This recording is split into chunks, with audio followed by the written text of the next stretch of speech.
My name is Marsha Diamond, and I'm the New Business Development with Alluserv, and welcome to our Alluserv webinar, our September webinar. We're going to give a few more minutes for people to sign on. It's 3 o'clock, but we'll give about to 3:03, and then we'll get started with our program. So hold tight, and we will be starting momentarily. While we're waiting, I will say some housekeeping tips. If you have any questions, you can type them in, and if we get time, I will answer them. If not, I will follow up with a list of the questions and answers in the next few days back to everyone on the webinar. In addition, the webinar is recorded, and you will be able to get on Monday, you will get a recorded link. You'll be able to hear it. And the PowerPoint slideshow will be available on the website. It will be on the website as of Monday, and you will get a link for that as well. And your participation and the certificate of participation will also be available on the website. So again, housekeeping tips, webinar, PowerPoint and recording will be available early next week on the Alluserv website for this program. So give a few more minutes, and then we will get started. And again, questions can be typed in or sent to me after, and you will have my email address on the last slide, so you'll be able to copy and if you have any questions and you want to send them in directly. Again, we're waiting. It's the Alluserv webinar, September webinar, and we're going to get started about 3:03. So bear with us, and we will be moving ahead shortly.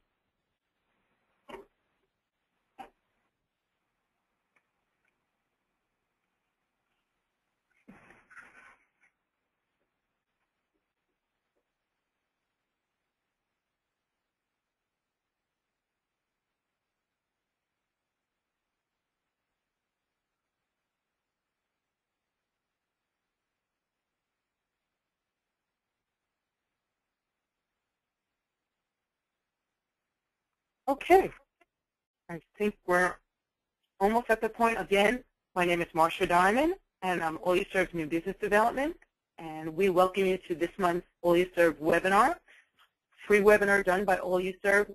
Alluserv's meal delivery equipment and meets all your healthcare needs, including education, as you can see through these webinars and some of the resources on our website.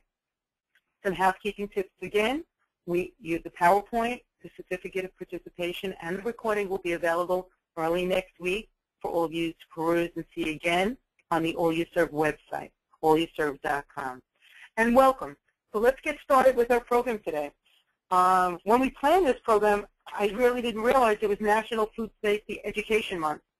But it's apropos to say that we're going to talk about best practices. We're going to talk about some of your questions that you sent, food safety priorities, and really to give you an overview and to make you feel more comfortable about food safety inspectors and so on. We don't want you to cringe when you hear inspectors are coming in. So I'm very fortunate to have today with us two really, really expert people, Tom Johnson. And Tom Johnson is a co-owner of small companies in Minnesota, both in the food service, retail, food, and food industry. And he works as an independent manufacturing representative firm representing multiple brands of commercial food service equipment. And the other company is a food safety technology consultancy. He's a consultant for NAFM, Technical Liaison. His formal training in HACCP began on the Hospitality Institute. And he has been in the industry working on the NSF Joint Committee of Food Equipment. He's involved expert witness relating to food safety, technology, fire codes. He's definitely an expert when it comes to food safety, and it is his passion. And the other gentleman we have today is Tony Yenza. And Tony Yenza lives and breathes healthcare food service equipment. Meal delivery is kind of, you can blindfold him and point him, and he can know a piece of equipment. He just knows his stuff, and he's gotten so many things related to food safety. So I'm so fortunate to have them on the call today. Thank you, gentlemen. Thank you. So today, you're gonna walk away with knowing this information. But think about it. you're sitting back and you say, do I know what the critical food safety temperatures are? They've changed slightly. Are you aware of that? Are you aware of strategies to maximize quality and to validate your food safe transport holding temperature? Are you aware of best practices associated with food preparation and service to highly susceptible persons, HSPs as they're called? And how about best practices to avoid cross-contamination in today's world? We're going to give you those answers. A lot of this information came from you asking the question. So we're glad to bring you the answers. We're going to help you understand temperature control for safety from receipt of food to the preparation, from the service to the patient, resident, and guest.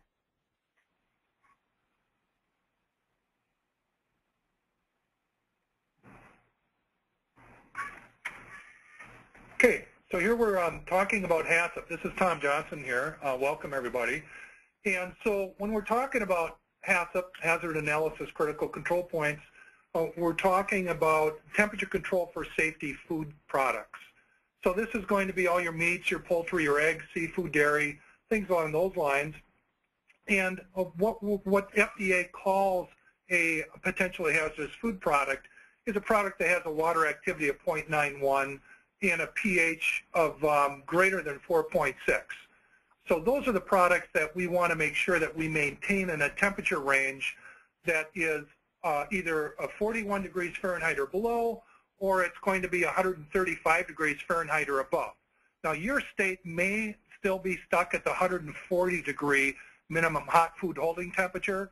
That will ultimately most likely change because it did change at the Conference for Food Protection a couple of years ago.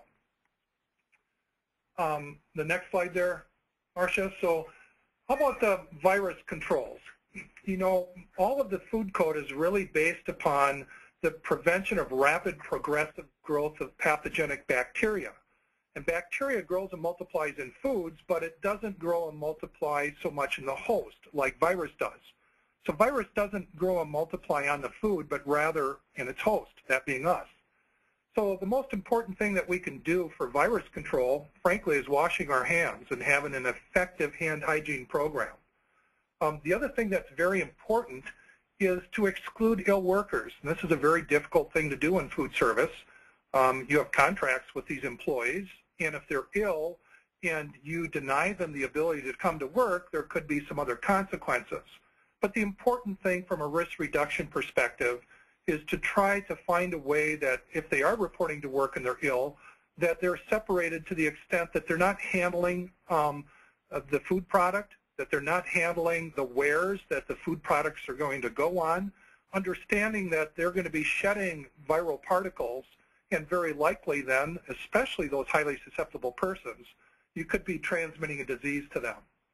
I've got a couple of controversial things to say, and this is just about risk and risk reduction. And that is, you know, hepatitis A vaccines are extremely effective. In my opinion, from a risk reduction perspective, it is the right thing to do. Employees, food handlers, could be a field worker in the field. So one of my clients was Dole Fresh Vegetables. I did a lot of work with them out in Salinas Valley over the course of the years. And there was a big push on to make sure that the people that were involved in harvesting fresh fruits and vegetables had hepatitis A vaccines. Well, for a lot of people, this is an economic hardship. And so as a consequence, there was a big move on to offer it to them for free. Now, maybe you don't have the resources to do this, but you know, my comments are specific to risk reduction and CDC risk factors. And when we identify what these risk factors are, we try to target their mitigation and the reduction. And if there is a vaccine that's available for a common pathogen, such as hepatitis A, it's only reasonable that we consider it, in my opinion. Okay, then we talk about washing, rinsing, and sanitizing all fomites. So that would be anything that the hands touch. It's going to be very important to wash, rinse, and sanitize those things.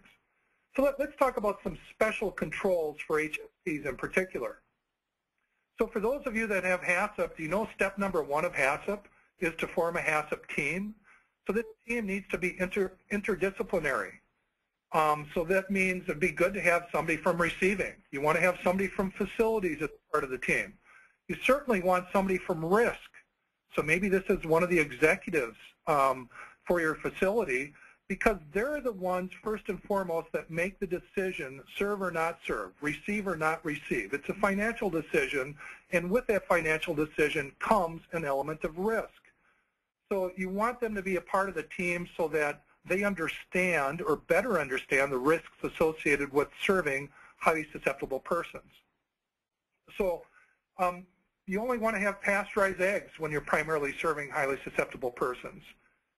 Pasteurized juices as well.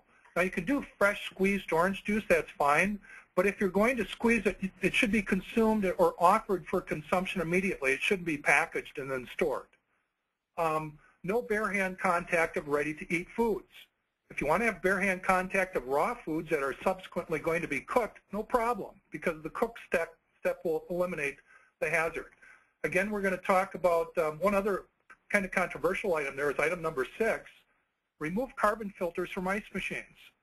Carbon filters remove all the chlorine from the ice, and technically the water downstream from a carbon filter is no longer meeting US EPA drinking water standards.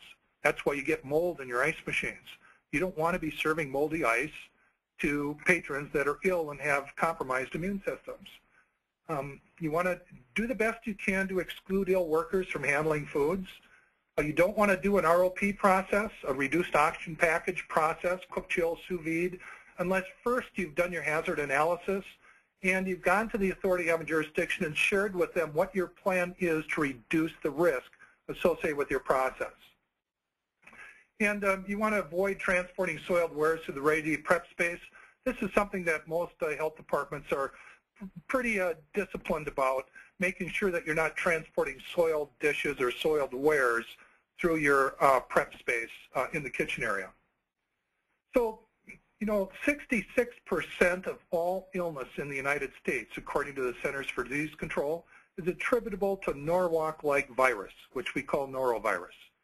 So that's a huge percentage. So virus accounts for a lot of that, but norovirus overwhelmingly is the organism that causes most illness in the United States. The symptoms are rapid onset of symptoms. Before your brain tells your feet to move and head to the restroom, you may be vomiting. Maybe you've seen this in restaurants before on a cruise ship. Well, now everyone that's within 12 feet of that person that just vomited receives an infective dose. It's highly infectious. And so very high infectivity, rapid onset of symptoms. The other symptoms, of course, are diarrhea, fever, chills, no appetite. Coughing and sneezing is not a symptom of norovirus. That's a cough or a cold. The incubation period is 24 to 48 hours, but you continue to shed after you're no longer symptomatic. As few as 10 particles of norovirus comprise an infective dose. This is a big problem in the cruise industry and with my former casino customers out in Las Vegas, is they do the best job that they could to clean surfaces, but you know, the norovirus particle remains infective for a couple days, and it's only 10 particles that comprise an infective dose. So again, the most important thing that we can do is become vigilant, demanding about hand washing and hand hygiene. Routinely clean surfaces, especially when it's known that you've had a norovirus outbreak in your particular facility, is you have to jack up what you're doing for washing and rinsing and sanitizing surfaces.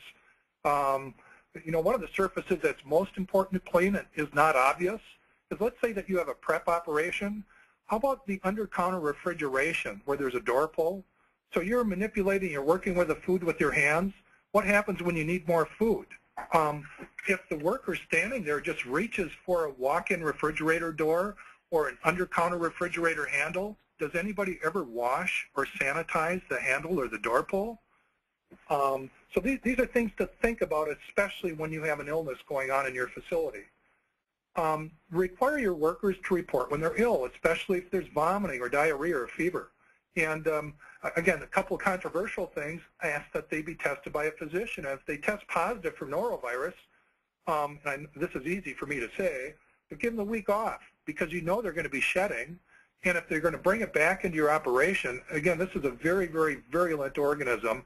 And though most people have no problem, getting through it over the course of a day or a day and a half or so, those that are immunocompromised and are already in a vulnerable position, this could change their life. So moving on to receiving refrigerated potentially hazardous foods, they should be received at 41 degrees Fahrenheit or below. Now, it's okay to receive raw eggs at 45 degrees, but as soon as they're received at 45 degrees, you want to put them under refrigeration, and they need to be stored at 41 degrees Fahrenheit or below, because that's what the food code says. Food code doesn't give you 45 degrees as a licensed food service operator. Frozen foods need to be... Tom, I see you have some numbers there. Those numbers pertain to the food codes, I gathered. Yes, they do. That's the FDA food code.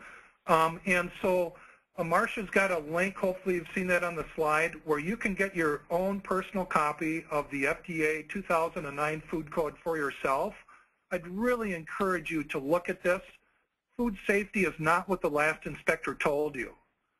Food safety compliance is within the terms of the food code, and you understanding what the food code says and the public health rationale for what it says is critically important to you reducing risk in your operation. So just remember, all those inspectors have immunity in court. Those of us on the private side do not.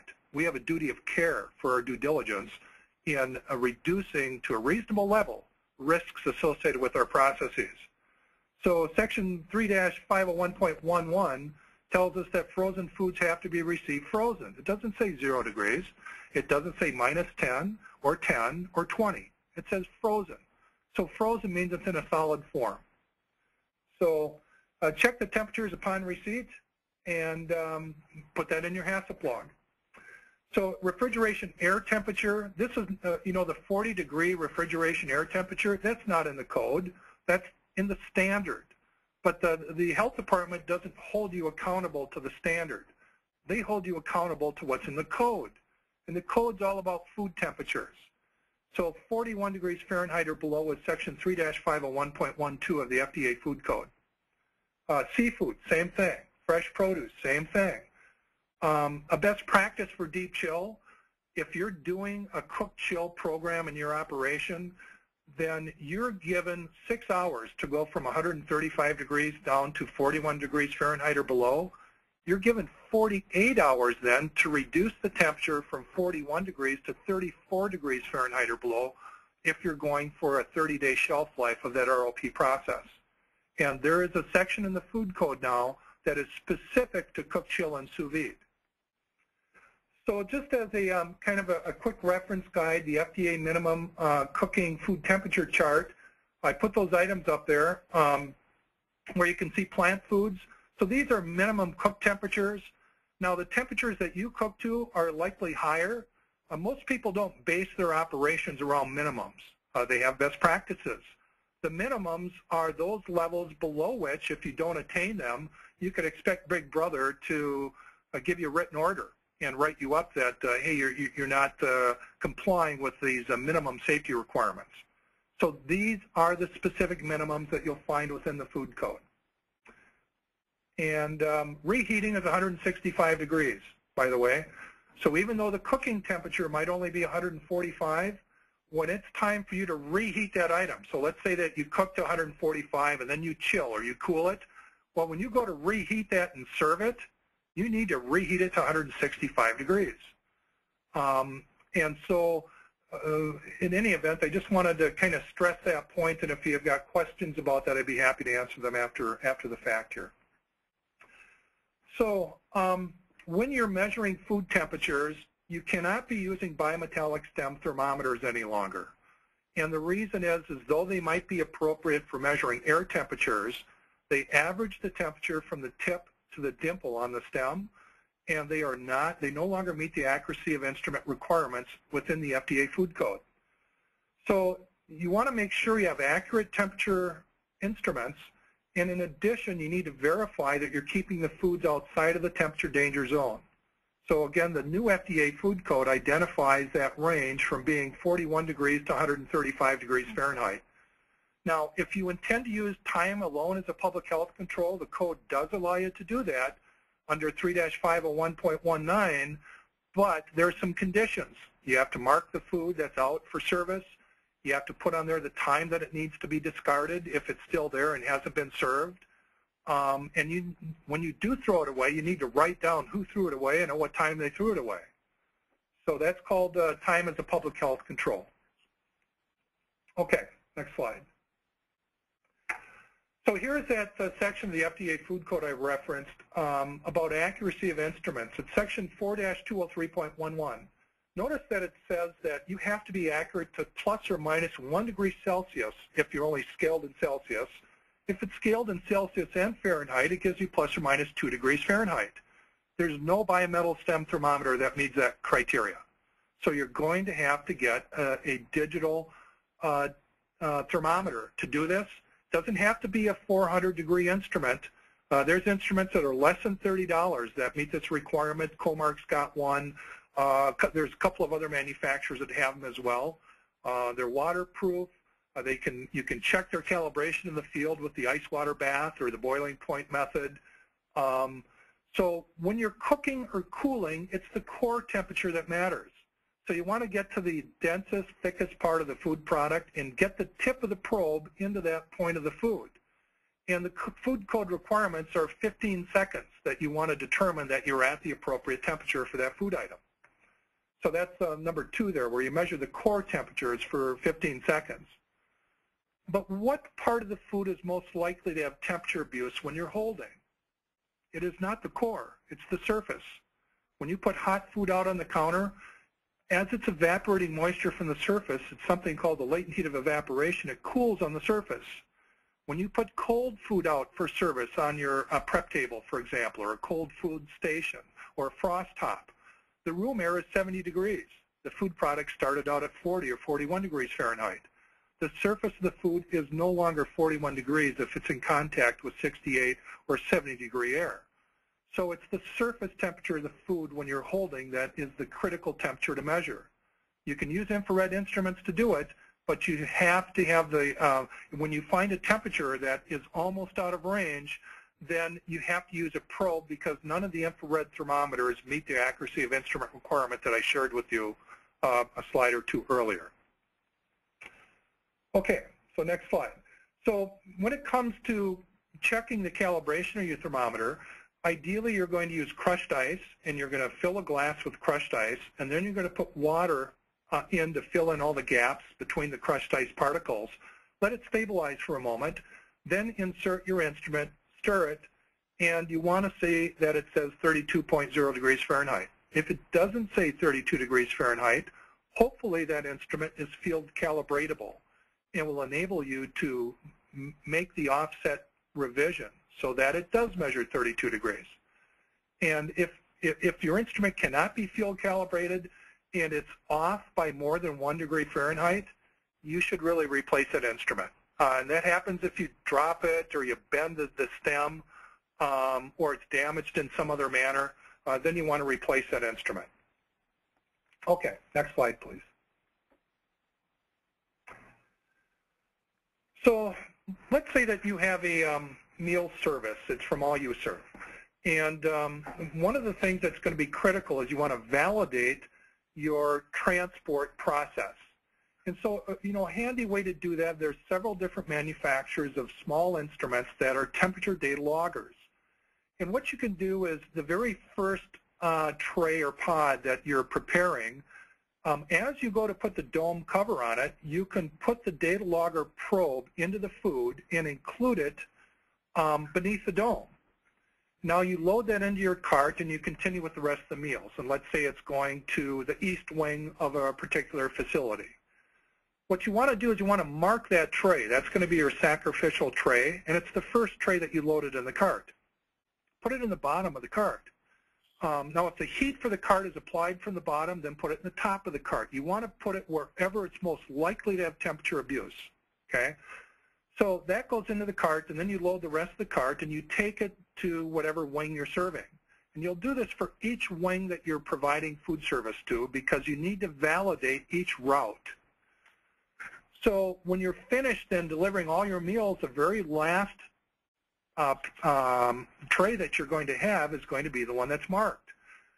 Remove the data logger. You might put it under some cold water, because now when you take the data off the data logger, you'll see that rapid drop in temperature, and you'll also have proof positive of your food temperatures from the very beginning when it was plated all the way to the most remote point on your route. You now have a validated process. You might find that one of your routes, you don't have good temperatures. You're going to have to do something about that. The last thing in the world you want to do is validate your negligence for maintaining appropriate food temperatures for service. What you might do is you might say, okay, I'm going to use time alone as a public health control. I'm putting all my food on the tray at this time of day, and I know that the last tray is going to be served in less than 4 hours' time, and nothing that we send out ever comes back. It gets discarded, so I'm going to use time alone as a control because I don't have adequate control for temperature control for safety point to point. You would want to go to your authority having jurisdiction then in advance, tell them this is what you intend to do for this wing, and make sure that they're okay with it, and you have the appropriate procedures and documentation, and away you go. Now you're going to use time alone as a public health control. So that's where we come up with a pass-fail, and if it is a fail and you make that decision and your guests aren't going to complain or your patients aren't going to complain about the temperatures, so be it. So Tony, over to you.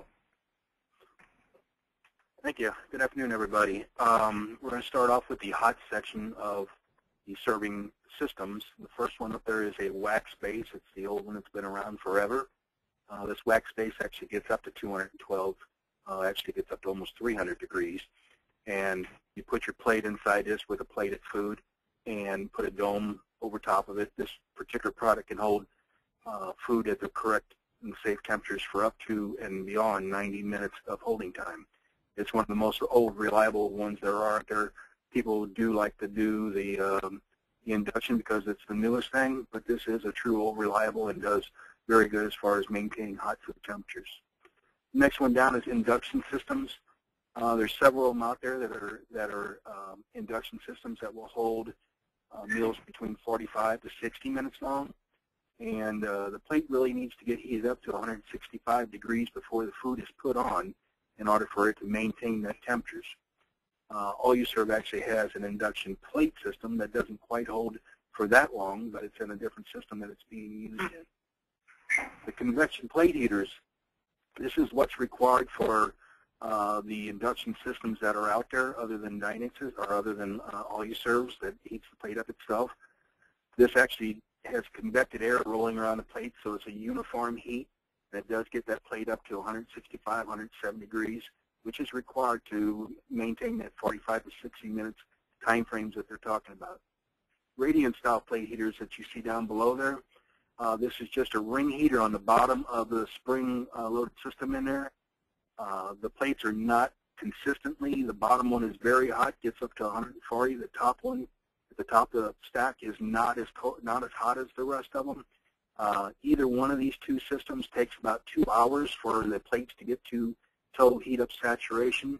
The particular the convected one is good for the induction, and the radiant one is good you can use with the wax-based system because the wax-based system is so hot.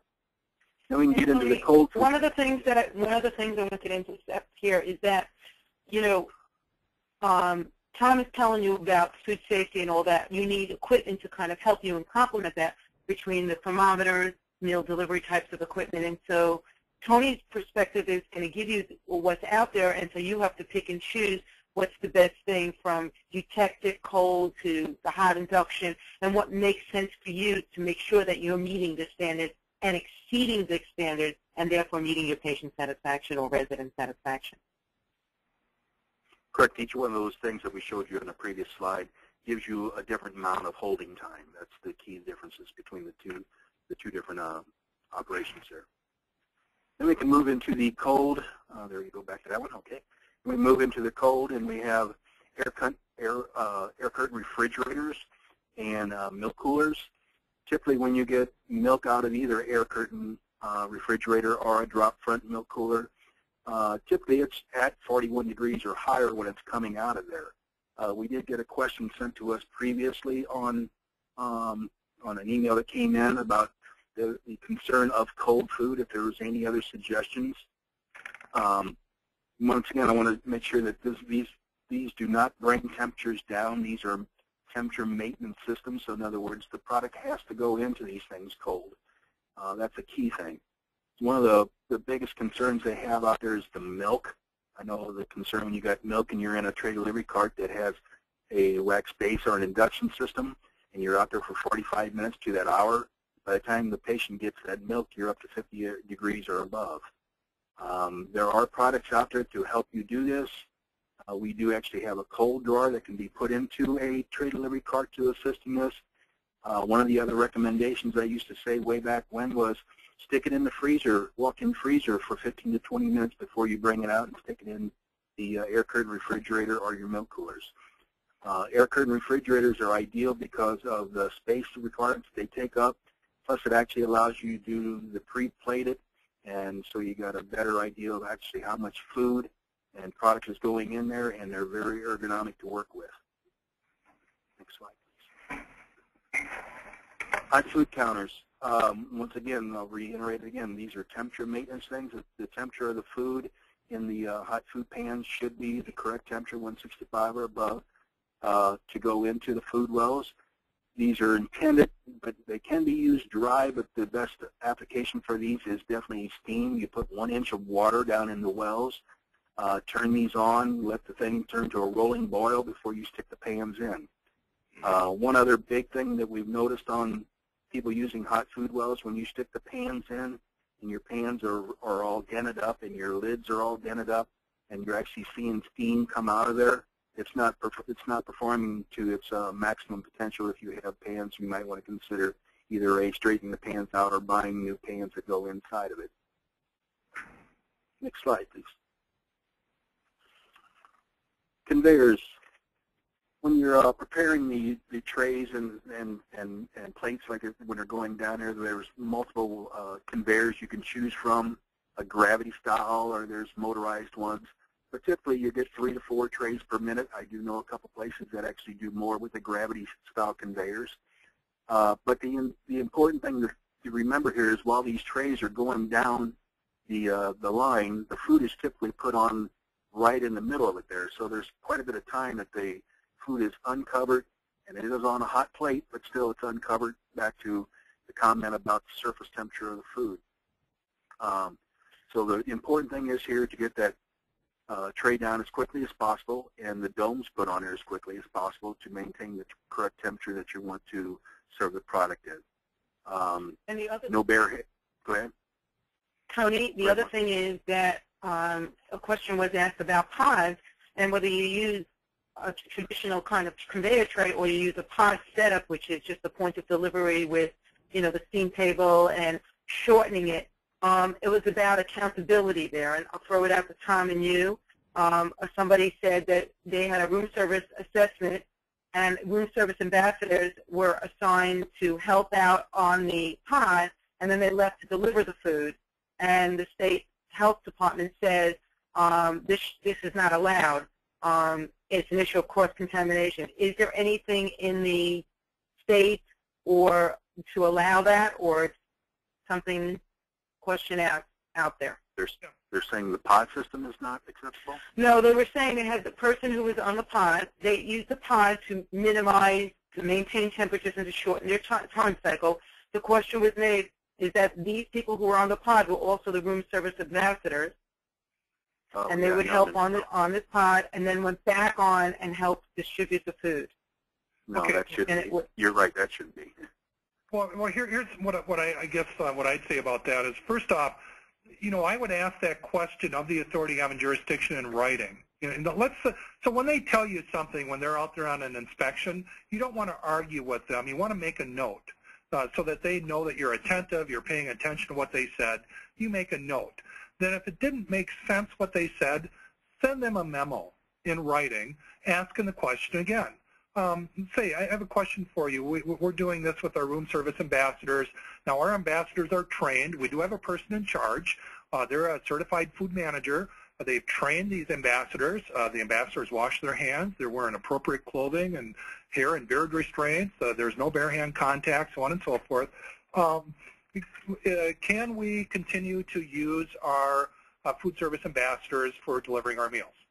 And what is required then, the authority having jurisdiction is then required to respond in writing, citing chapter and verse of their adopted administrative rule, or if it's the NFPA 101 Life Safety Code or some other issue, they're required to respond to you as to their interpretation of the code and where you do or don't comply with their interpretation of the code. Once you have it from them in writing, you're golden. Because if you disagree with it and you have a copy of the code yourself, now you get to call the director for environmental health and challenge them and say, look, our people are trained, they're certified. Or they might come back and say, well, the problem is we don't think they're trained. Or we didn't know that they were trained. And because you inform them of that, they'll allow you to do it. So this has to do with effective communication. And it actually defeats the purpose of the POD or the room service technique, because the purpose of that is to load as quickly as possible and to get it into a smaller capacity room service tray delivery cart and off to your patients. So it kind of defeats the purpose to have somebody that was working the line go deliver the food. Yeah, so that would be the question, though, for the operator is they want to do that for some reason. There's got to be some operational benefit to them wanting to do that. So, so in any event, I would just, if you have a question or you disagree with an inspector, it usually doesn't work well to argue with them while they're there. It's better to write back to them in a question format and ask them to respond in writing. Thank you. Thank you both. Tony. Okay, and then the purpose of tray delivery carts and the domes and supplies that you have in there. Definitely want to sanitize these after delivery of the meals, and so that you not only take care of all the interior stuff, like I said, it's also spray down the exterior for any splash that might be out there. When doing this, though, one thing it doesn't so much in the safety thing here, but we definitely want to make sure that you're taking care of your cart so that you will have to grease your casters on occasion then to make sure it's still moving correctly. There's a product out there now, too, that it's a hot-cold delivery cart, that total separation between the hot and the cold. The cold side of this cart is actually 34 degrees in temperature, and the hot side gets up to a maximum of 200. They can actually handle 14 by 18 or 15 by 20 trays on the hot side and 18 by 26 sheet pans on the cold. This is ideal for any particular case that you have that's going to be over that hour-long time frame that you're holding food temperatures.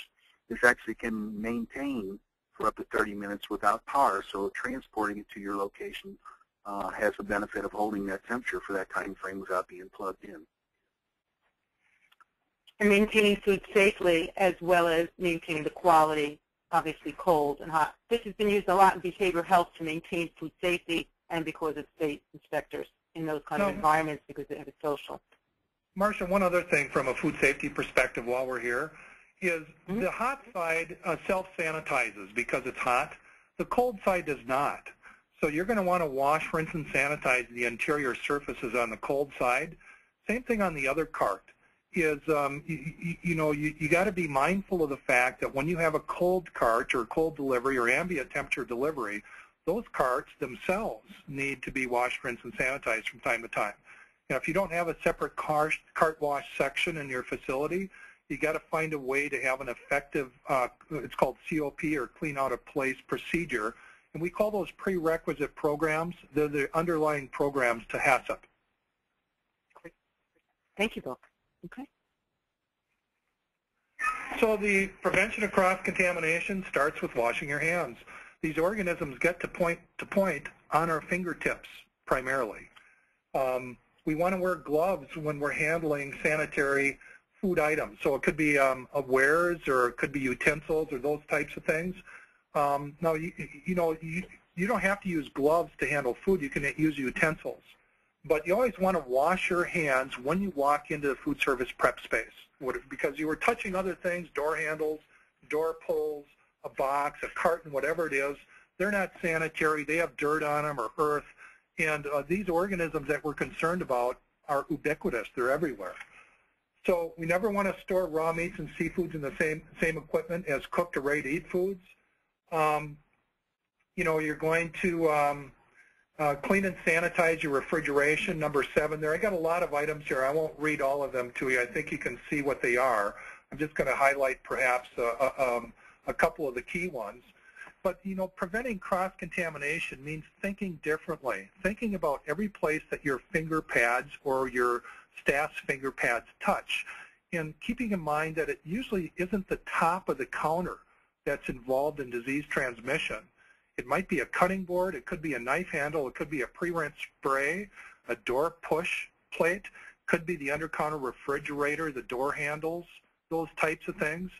So add those to your list of surfaces that you want to clean and sanitize from time to time.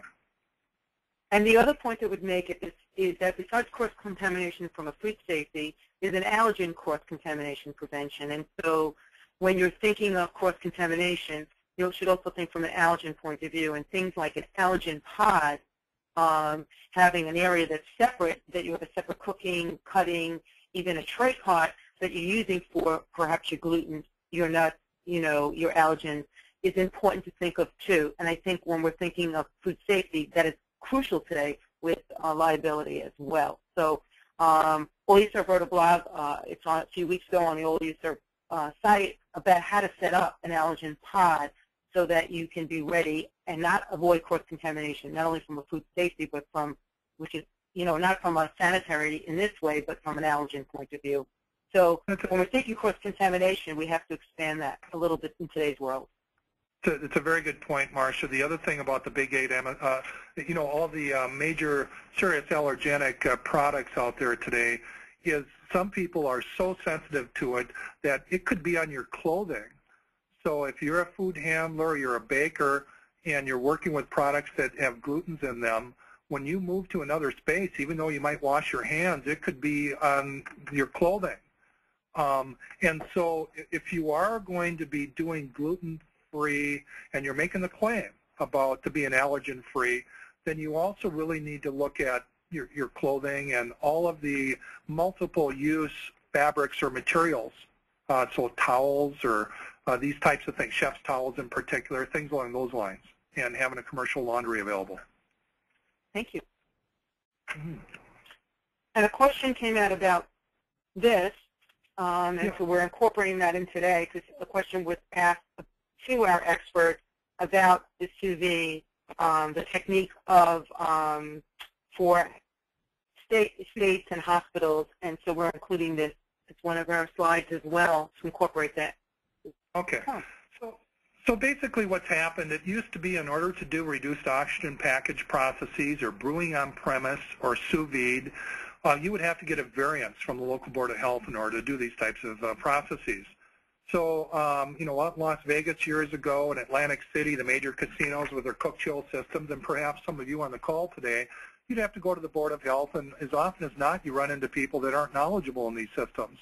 And so they'd have to bring in a process authority in order to validate your process before they would allow you to do it.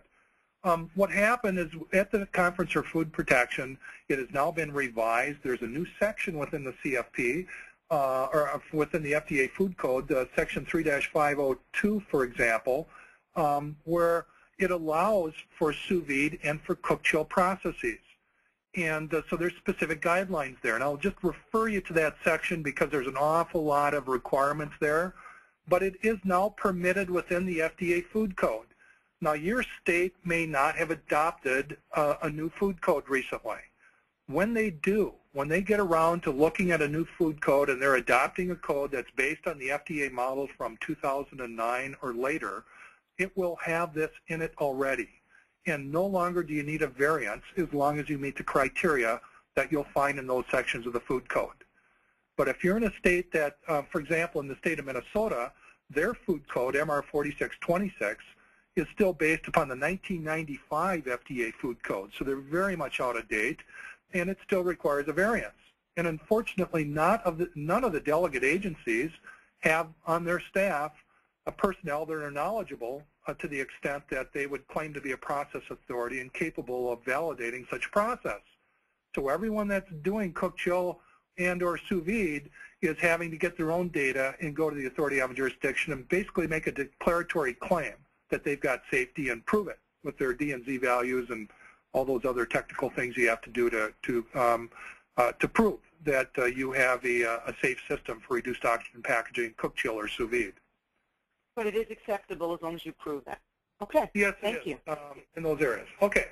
So what this is I've done a lot of work since 1998 in the field of a new emerging technology that's an environmentally friendly technology. It's an alternative to the use of toxic chemical concentrates, whether they be detergents or sanitizers. And the field is called electrochemistry, or ECA, which is an acronym for electrochemical activation. And basically what it is, it's a machine that takes ordinary table salt, or water softener salt, or just NaCl, okay, sodium chloride. It takes water, so regular drinking water, and electric power, and it produces, in this machine, two different solutions. One of them is a surfactant, and we hook these up to dishwashers. So Hobart and Stero are a couple of manufacturers that have analyzed these systems and written memos saying that their warranties are still in effect when you connect and use this surfactant that's produced by this process instead of dish machine detergent. It's a very effective cleaner for removing fat, oil, and grease from plates. And when you release it into the environment, there's no chemical oxygen demand with the discharge effluent. So you're not buying jugs of soap. And the discharge that goes down the drain is non-toxic. The other part is it produces on-site a sanitizer. These sanitizers are now approved for food contact surface sanitizers, as long as they're in the appropriate range. So this is section 7-204.11 in the FDA Food Code. It's where they define the acceptability of these solutions, and it's tied off to one of the CFRs, Code of Federal Regulations as well. So there's 25 Whole Food stores in the Northeast now that have this. The Whole Foods in Union Square in New York City, all up and down the East Coast. The Greenwich Country Day School has these systems. Amtrak has put them in. Multiple correctional facilities, casinos out in Las Vegas, over 1,000 Albertsons and Osco Jewel stores and Super Value stores use these solutions for rinsing the ready produce prior to plating and service. They also use them for dosing their misting systems in retail grocery for Legionella and hemophilia protection. Very effective against Listeria for Listeria controls as well. So, so that's a new technology called ECA that is really taken the industry by storm. So resources, if you go back on one slide, yeah, there you go. There is a link to the FDA Food Code. You can get it yourself. I would really recommend everybody in this call that's concerned about food safety, take a look at chapters 2 and 3 in particular. There's a lot of words there, but chapters 2 and 3 are really the most critical chapters. They talk about what the person in charge needs to know and what's expected of food handlers and their knowledge base. And the other thing it has is all of the requirements for food temperatures within those two chapters. Before we finish up, I've got a couple of questions that came through. Can I use hand sanitizer and or wear gloves to reduce the required frequency of hand washing? No. You're required to hand wash whenever your hands are dirty, and hand sanitizers are not recognized as being an alternative for hand wash. It might be a best practice, and it's a good thing to do if you can't get to hand wash, but technically it does not replace the requirement for hand wash. As much as the chemical companies wish it did, and operationally maybe you do too, it is not demonstrated that it is as effective as a standard hand wash at a hand sink. Okay, thank you. And okay. So, food safety summary. The first step to HACCP is to form an interdisciplinary team. That means a team approach, including health, food service, as well as other parts of the hospital. HACCP is an ongoing operational program. It's not a manual. You should continually doing it. You need to reduce the risk for your workers. You need to look at different ways to clean your equipment.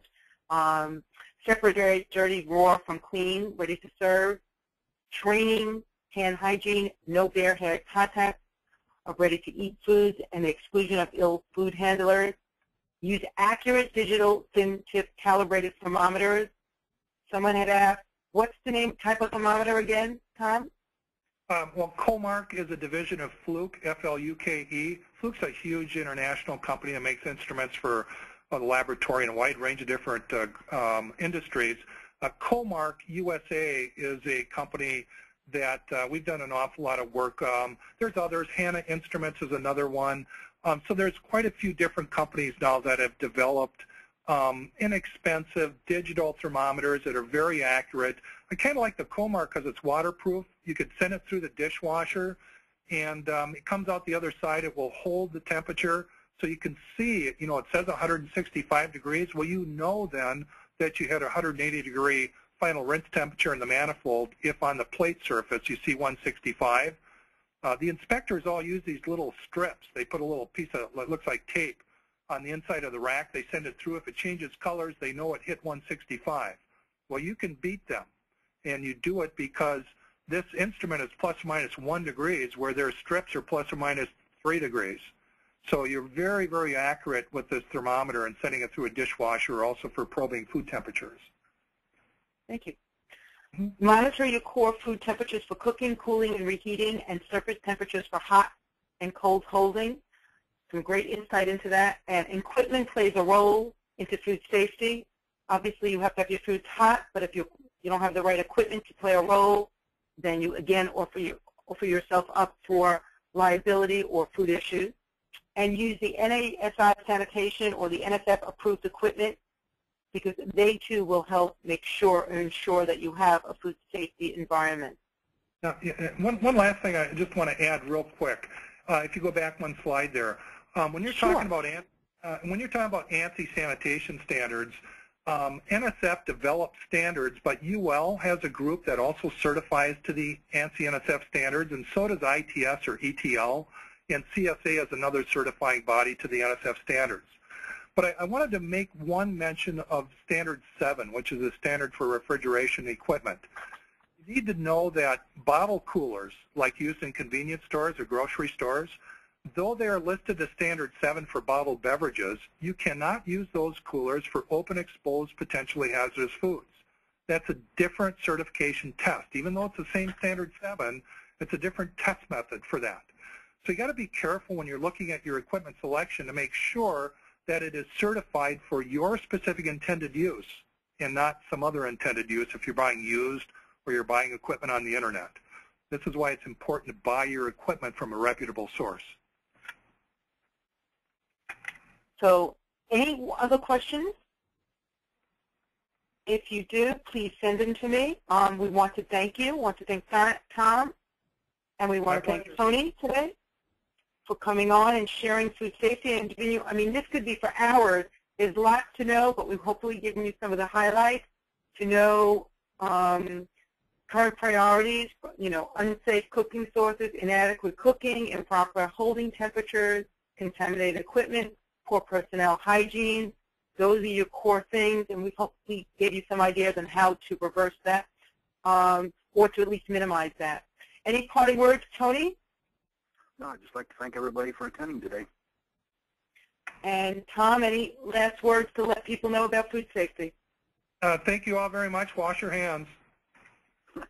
All right. Thank you for joining us today, and we hope you've gotten some aha moments out of food safety. Thank you.